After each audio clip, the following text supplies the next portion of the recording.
ثنا مرتضیٰ ہے اور میں ہوں، یہی ایک مشغلہ ہے اور میں ہوں، یہی مشغلہ ہے۔ ناظرین السلام علیکم، میں ہوں ذیشان علی۔ پروگرام اسلامک کیلنڈر میں آپ کا خیر مقدم ہے۔ اسلامک کیلنڈر پروگرام میں ہم مہینوں کی اہم تاریخوں کے سلسلے میں بات کرتے ہیں، تو آج ہم 13 رجب کے بارے میں بات کریں گے۔ ناظرین، علی آج کعبے میں آئے ہوئے ہیں، صنم شرم سے سر جھکائے ہوئے ہیں، عجب شان بنت اسد کی ہے انور کے دامن میں قرآن چھپائے ہوئے ہیں۔ جوش ملیحہ بادی صاحب کہتے ہیں کہ لفظوں کی موج رنگ میں غلطاں ہوئے گوہر، لہجے کی آب جو میں چلی کشتی قمر، نوکے قلم سے علم کی تالے ہوئی سحر، اور پھر سحر کی چھوٹ پڑی ذوالفقار پر، بالائے ذوالفقار علم جگمگا اٹھا اور ذوف شاہ علم پہ قلم جگمگا اٹھا، گھومی کلید فصل کھلا قفل فیض عام، ناگاہ آسمان میں گونجا زمیں کا نام، گردش میں آئے نعرہ صلی اللہ کے جام، پڑھتے ہوئے درود بڑھے انبیاء تمام، کعبے کے گرد ایک کرن گھومنے لگی، روح محمد عربی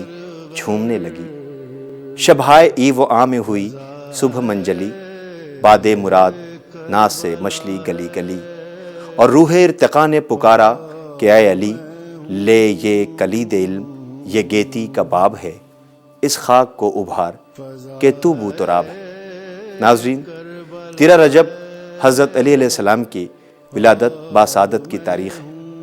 ہم اپنی ٹیم کی جانب سے، اپنی جانب سے آپ کی خدمت میں مبارکباد پیش کرتے ہیں۔ ناظرین، ماہ رجب کی 13ویں تاریخ جمعے کے دن خانہ کعبہ میں حضرت علی ابن ابی طالب علیہ السلام کی ولادت ہوئی۔ حضرت علی علیہ السلام کے والد ماجد جناب ابو طالب، جو رسول اکرم صلی اللہ علیہ وآلہ وسلم کے حقیقی چچا ہیں، اور آپ کی ماں جناب فاطمہ بنت اسد بن ہاشم۔ حضرت علی علیہ السلام خانہ کعبہ کے پہلے اور آخری مولود ہیں۔ علی سا فرض نبھانے کوئی نہ آئے گا، جو گر پڑے تو اٹھانے کوئی نہ آئے گا، جدار کعبہ مبارک ہو یہ ہنسی تجھ کو، کہ اس کے بعد ہنسانے کوئی نہ آئے گا۔ ناظرین، جس کی تعظیم کے لیے اللہ نے خاص اپنے گھر کو زچہ خانہ قرار دیا، اور یہ شرف صرف اللہ نے علی مرتضیٰ کو بخشا ہے۔ ان سے پہلے کوئی بھی خانہ کعبہ میں نہیں پیدا ہوا، اور نہ ان کے بعد کسی کو یہ شرف نصیب ہوا۔ خانہ کعبہ میں آپ کی ولادت ہوئی، اور ولادت کی خبر پھیلتے ہی لوگ آنے لگے، لیکن سب سے پہلے رسول اکرم صلی اللہ علیہ وآلہ وسلم خانہ کعبہ میں آئے۔ اس وقت حضرت علی علیہ السلام کی آنکھیں بند تھیں۔ جب آپ نے انہیں گود میں لیا تو حضرت علی علیہ السلام نے آنکھیں کھول دی، اور سب سے پہلے رسول اکرم صلی اللہ علیہ وآلہ وسلم کے چہرے کی زیارت کی۔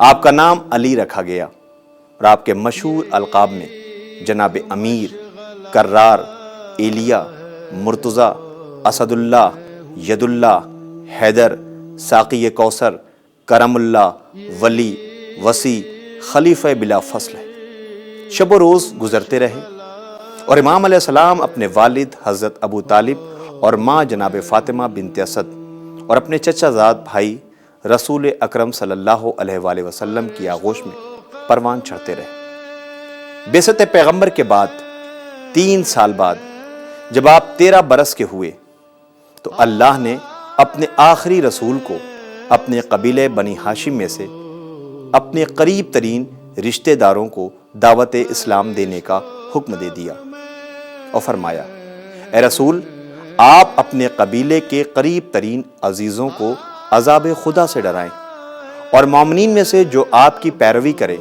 اس کے لیے اپنے شانے جھکا دیجیے۔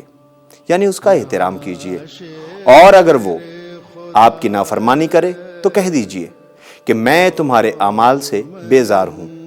سورہ شورى آیت نمبر 214 سے 216 تک۔ ناظرین، جب رسول خدا صلی اللہ علیہ وآلہ وسلم کو اللہ کی طرف سے یہ حکم ملا تو آپ نے امام علی کو حکم دیا کہ وہ تمام رشتہ داروں کو کھانے پر بلائیں۔ چنانچہ رسول خدا صلی اللہ علیہ وآلہ وسلم کے گھر میں بنی ہاشم کے 40 افراد حاضر ہوئے۔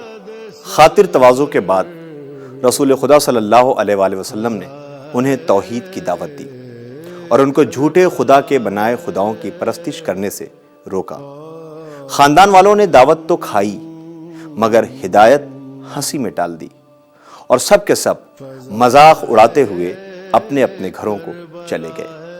ان میں کچھ لوگ اٹھ تو گئے مگر بات کا اثر لیا۔ دوسرے دن پھر رسول خدا صلی اللہ علیہ وآلہ وسلم نے حضرت علی سے سب کو کھانے پر بلانے کا حکم دیا۔ جب سب جمع ہوئے تو آپ نے کھانے کے بعد اسلام کی دعوت دی، خدا کی وحدانیت اور اپنی رسالت کا اظہار کیا۔ اکثر لوگوں نے تسلیم کیا اور اسلام پھیلنے کی ابتدا یہیں سے ہوئی۔ رسول اکرم صلی اللہ علیہ وآلہ وسلم نے اس مجمع سے مخاطب ہو کر فرمایا کہ تم میں سے کون ایسا ہے جو اس کام میں میرا ہاتھ بٹائے گا اور میرا قوت بازو بنے گا؟ یہ سن کر مجمع سے جب کوئی نہ اٹھا تو اس مجمع سے حضرت علی علیہ السلام اٹھ کھڑے ہوئے اور فرمایا، اے اللہ کے رسول، اس دین کی تبلیغ میں آپ کے ساتھ ہوں۔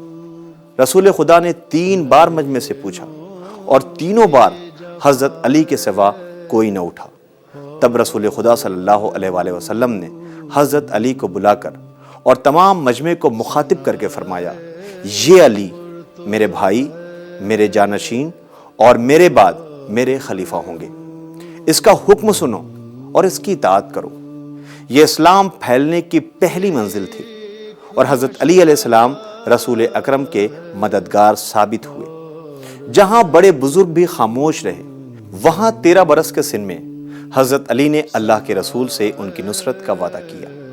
جب قافلہ اسلام آگے بڑھا اور پیغمبر اسلام نے اپنی مکی اور مدنی زندگی میں اسلامی نظام اور عاقلانہ سماج قائم کرنے کی بھرپور کوشش کی تو حضرت علی علیہ السلام نے ہر چھوٹے بڑے موقع پر اور سخت سے سخت حالات میں پیغمبر اکرم صلی اللہ علیہ وآلہ وسلم کا ساتھ دیا اور مدد کا کیا ہوا وعدہ بھی پوری صداقت اور طاقت کے ساتھ نبھایا۔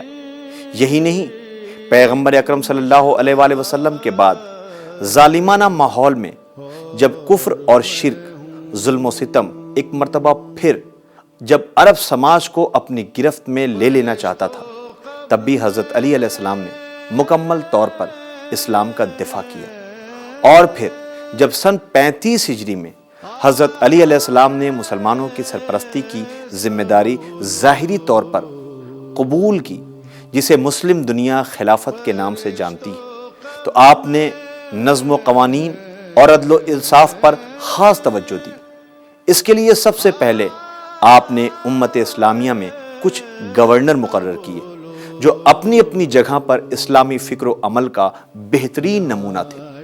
آپ نے ان سے فرمایا، عوام کے لیے اپنے شانے ہمیشہ جھکاتے رہو، ان سے نرمی کا سلوک کرو، کشادہ پیشانی سے ملو اور سب پر برابر کی نظر رکھو، تاکہ بڑے لوگ یہ نہ سوچیں کہ ان کے خاطر تم کسی پر ظلم کرو گے اور غریب و کمزور لوگ تمہارے عدل سے مایوس نہ ہوں، کیونکہ پروردگار عالم تم لوگوں کے ہر چھوٹے بڑے ظاہر اور چھپے کاموں کے بارے میں پوچھے گا۔ بس اگر وہ تمہیں عذاب دے تو وہ اس لیے ہوگا کہ تم ہی بڑے ظالم شخص تھے، اور اگر وہ تمہیں معاف کر دے تو وہ اس لیے ہوگا کہ وہ بہت بڑا کریم ہے۔ امیر المومنین حضرت علی ابن ابی طالب علیہ السلام نے اپنے دور حکومت میں جس طرح سے امت کے لیے نرمی، لطافت، شفقت و رحمت اور خبرگیری اور رعایت اور تقسیم مال میں برابری کے بہترین نمونے پیش کیے ہیں کہ جو بے مثال ہیں۔ حضرت علیہ السلام کی خواہش تھی کہ زمانے میں عدل و انصاف عام ہو جائے۔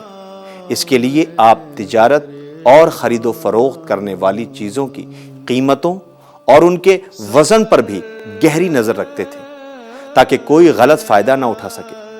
یہاں تک کہ آپ نے درزی کی دکان پر جا کر درزی سے فرمایا، اے درزی، دھاگا مضبوط استعمال کرو، جوڑ باریک رکھو، سیون نزدیک سے نزدیک رکھو، کیونکہ رسول اللہ نے فرمایا ہے کہ درزی کو یوں لایا جائے گا کہ جس کپڑے کی سلائی میں خیانت کی ہوگی وہ اس کے سر پر لدی ہوگی اور وہ تمام لوگوں کے سامنے ذلیل ہوگا۔ اس کے بعد آپ نے فرمایا، اے درزی، بچے ہوئے اور گرے ہوئے کپڑوں سے خبردار رہنا، کیونکہ کپڑے کا مالک ہی ان کا صحیح حقدار ہے۔ ناظرین، ہمیں امام علی علیہ السلام کے کردار سے سبق لینا چاہیے کہ کیسے آپ نے ہر چھوٹے بڑے معاملات میں انصاف کو قائم کیا۔ نتیجہ یہ ہوا کہ آپ کے زمانے میں ویسے ہی عدل و انصاف کی فضا لوٹ آئی جیسی پیغمبر اکرم صلی اللہ علیہ وآلہ وسلم کے دور میں ہوا کرتی تھی، اور حضرت علی علیہ السلام نے اپنی امت کے لیے ہر طرح کی ان لذتوں اور شان و شوکت سے پرہیز کیا جن کی طرف عام طور پر حکمرانوں کی نظریں ہوتی ہیں۔ آپ نے ایک ایسے معمولی سے گھر میں رہنا گوارا کیا جو اپنی حیثیت میں غریبوں، فقیروں اور امت کے غلاموں سے الگ نہیں تھے۔ حضرت علی علیہ السلام ہمیشہ جو کی روٹی کھاتے تھے جسے آپ کے گھر میں ہی پیسا جاتا تھا، اور کبھی کبھی تو آپ خود چکی بھی چلا لیا کرتے تھے، اور آپ کے لباس میں بھی ہمیشہ ہر دور میں نہایت کھردرے، معمولی اور ڈھیلے ڈھالے ہوتے تھے۔ ناظرین، حضرت علی علیہ السلام کا کردار دنیا کے لیے مکمل نمونہ عمل ہے۔ انسان اگر ایک کامیاب زندگی گزارنا چاہتا ہے تو اسے چاہیے کہ حضرت علی علیہ السلام کو اپنا آئیڈیل بنائے۔ ناظرین، حضرت علی علیہ السلام کی پوری زندگی ہر دور، ہر زمانے کے لیے، لوگوں کے لیے آئیڈیل ہے۔ کسی شاعر نے کیا خوب کہا ہے، دن میں مزدوری کرے، رات میں روٹی باٹے، یا علی آپ نے یہ وقت نکالا کیسے؟ ہمارے پروگرام کا وقت ختم ہوتا ہے، ہمیں اجازت دیجیے، انشاءاللہ ہماری پھر ملاقات ہوگی، تب تک کے لیے خدا حافظ۔ اور میں ہوں یہاں شیر